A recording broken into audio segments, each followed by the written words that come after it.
அஞ்சனாதேவி என்ற பெண் குரங்கிற்கும் கேசரி என்ற ஆண் குரங்கிற்கும் மகனாய் பிறந்தவர்தான் இந்த அனுமன்.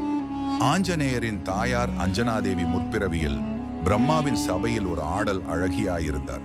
தவம் இயற்றிக் கொண்டிருந்த ஒரு முனிவரின் தவத்தை கலைத்தற்காக சாபம் பெற்று குரங்காக மாறினார். மரபு வழி கதையில சொல்லப்பட்ட கதை என்னன்னா, ஒரு முறை ஒரு குரங்கு ஆசனமிட்டு தவம் செய்து கொண்டிருந்ததை பார்த்தாள் அஞ்சனாதேவி. அதை பார்த்து சும்மா இராமல் அந்த குரங்கின் மீது பழங்களை எறிந்து விளையாடினார். உடனே அந்த குரங்கு தவம் கலைந்து எழுந்து ஒரு முனிவராக மாறியது. கடுங்கோபம் கொண்ட அந்த முனிவர் அஞ்சனாதேவி யார் மீதாவது காதல் கொண்டால் அந்த தருணமே குரங்காக மாறிவிடுவாள் என சாபமிட்டார்.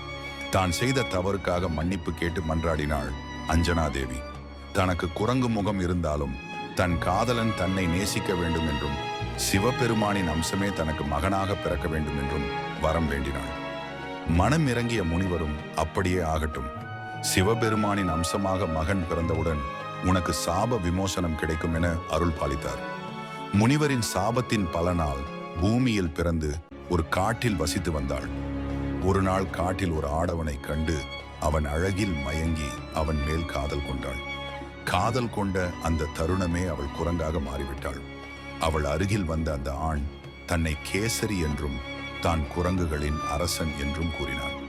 குரங்கு தலையை கொண்ட மனிதனான அவனால் நினைத்த நேரத்தில் மனிதனாகவும் குரங்காகவும் உருமாற முடியும். இதை கண்டு ஆச்சரியமடைந்தாள் அஞ்சனாதேவி. தன்னை திருமணம் செய்து கொள்ளும்படி அஞ்சனாதேவியிடம் கேட்டாள். அந்த காட்டிலேயே அஞ்சனாதேவியும் கேசரியும் கந்தர்வ முறைப்படி திருமணம் செய்து கொண்டனர். திருமணத்திற்கு பிறகும் சிவபெருமானை நினைத்து எப்பொழுதும் தவத்தில் இருந்தாள் அஞ்சனாதேவி. இதனால் மனம் குளிர்ந்த சிவபெருமான் என்ன வரம் வேண்டும் என கேட்டார்.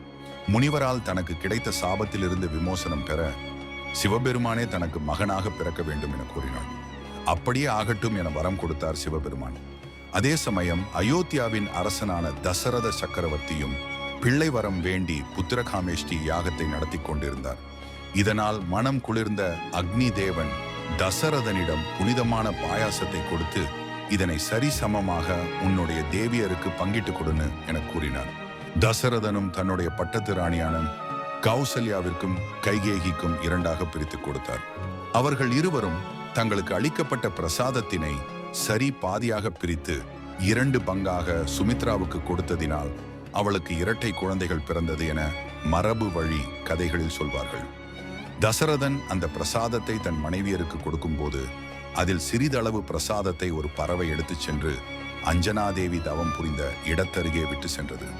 காற்றின் கடவுளான வாயு பகவானிடம் அந்த பிரசாதத்தை அஞ்சனாதேவி என் கைகளில் போடுமாறு சிவபெருமான் கட்டளையிட்டார்.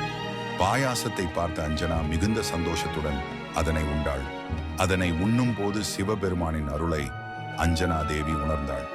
அதன் பிறகு குரங்கின் முகத்தை கொண்ட ஒரு மகனை பெற்றெடுத்தார் அஞ்சனாதேவி. அக்குழந்தை சிவனின் அம்சமே ஆகும். அந்த குழந்தை பல பெயர்களில் அழைக்கப்பட்டது. ஆஞ்சநேயன் அஞ்சனாவின் மகன், கேசரி நந்தனா கேசரியின் மகன், வாயுபுத்திரா அல்லது பவன்புத்திரா வாயுதேவனின் மகன். அந்த குழந்தை தன்னுடைய குழந்தை பருவத்திலேயே மிகுந்த பலசாலியாக விளங்கி வந்தார் அனுமன். தன் தந்தை கேசரி மற்றும் தாய் அஞ்சனாதேவியின் சக்திகளை அவர் பெற்றார். வாயுதேவனின் மகன் என்பதால் காற்றை போல் மிக வேகமாக செயல்பட்டார். ஆஞ்சநேயரின் பிறப்பால் அஞ்சனாதேவி தன் சாபத்திலிருந்து விமோசனம் பெற்றார். சாப விமோசனம் பெற்ற அஞ்சனாதேவி வான் உலகுக்கு திரும்பினாள். பின்னர் ராமபிரானின் தீவிர பக்தனானார் ஆஞ்சநேயர். இராம இராவண யுத்தத்தில் பெரும்பங்கு வகித்து இராமர் கைகளினாலே சிரஞ்சீவி வரம் பெற்றார்.